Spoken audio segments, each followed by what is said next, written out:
మీ stroke చాలా ఎమెచ్యూరిటీగా ఉంది. ఇది వరకు ఎప్పుడైనా ఫైట్ చేశారా? లేదు.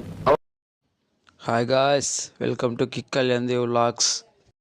కొరియన్ కనకరాజు మూవీ రివ్యూ చూద్దాము.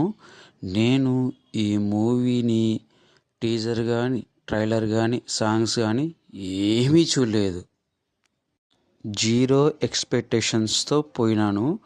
ఎలా ఉంది మూవీ, ఏ విధంగా ఉంది మూవీ అని మొత్తం చెప్తా, చూసేయండి, లాస్ట్ వరకు చూసేయండి వీడియోని.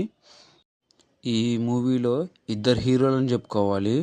ఒకటి వరుణ్ తేజ్ అయితే రెండోది సత్య అని చెప్పుకోవాలా.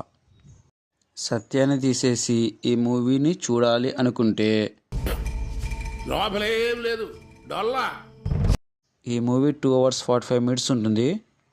1 hour 40 minutes సత్య కామెడీనే ఉంటుంది. ఇక మ్యూజిక్ డైరెక్టర్ తమన్ గురించి మాట్లాడుకోవాలి. నేను ఫ్రాంక్లీ చెప్తున్నా, నాకు ఓజీలో గన్స్ అండ్ రోజెస్ ఉన్నాయి కదా, ఆ మ్యూజిక్కే వినపడింది. నాకైతే అట్లా వినపడింది. మీకు ఎట్లుందో నాకైతే తెలియదు. నాకు తెలిసినంత వరకు ఈ మూవీకి సాంగ్సే అవసరం లేదు. క్లైమాక్స్ వచ్చేసి ఏఐలో మనము క్రియేట్ చేస్తాం కదా, ఫొటోస్ కానీ వీడియోస్ కానీ, అలానే నాకు అనిపించింది. ఫ్రాంక్లీ చెప్తున్నా, క్లైమాక్స్ వచ్చేసి ఇంకా విజిబుల్గా బాగా స్ట్రాంగ్గా ఉండింటే బాగుండు. లాజిక్లు పక్కన పెట్టి ఈ మూవీ చూడొచ్చు అంటాను నేను. ఒకసారి ట్రై చేయండి, బాగా ఎంజాయ్ చేస్తారు.